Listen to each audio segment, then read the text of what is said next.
好來繼續來看美國的伺服器大廠美超微公司，今年3月，才有共同創辦人甲高階的主管走私着輝達的 AI 晶片到中國，被起訴。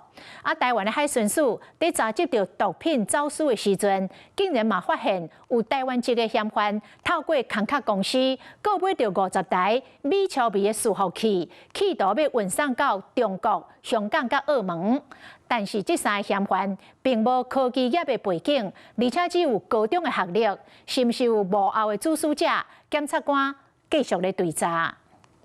倉庫內棧房頂有一個紙箱仔，看一個針，面頂有印美國跨國的伺服器的大廠美超微公司的商標。原來這紙箱仔內底攏有按輝達高階晶片的 AI 伺服器，險啊，互人走私去中國。走私嫌犯伊徛喺甲公司，攏互檢經理抄，有查扣小車，閣有真濟現金。原來咱國海巡署佇調查毒品走私案的時，意外發現講甲 AI 晶片有關聯。3個台灣的嫌犯成立空殼公司，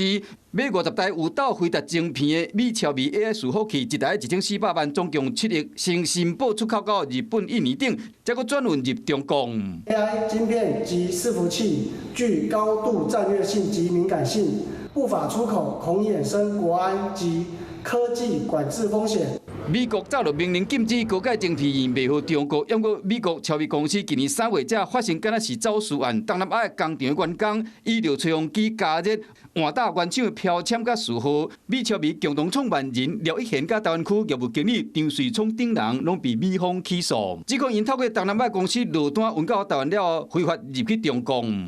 Well, we're rigorous in explaining to all of our partners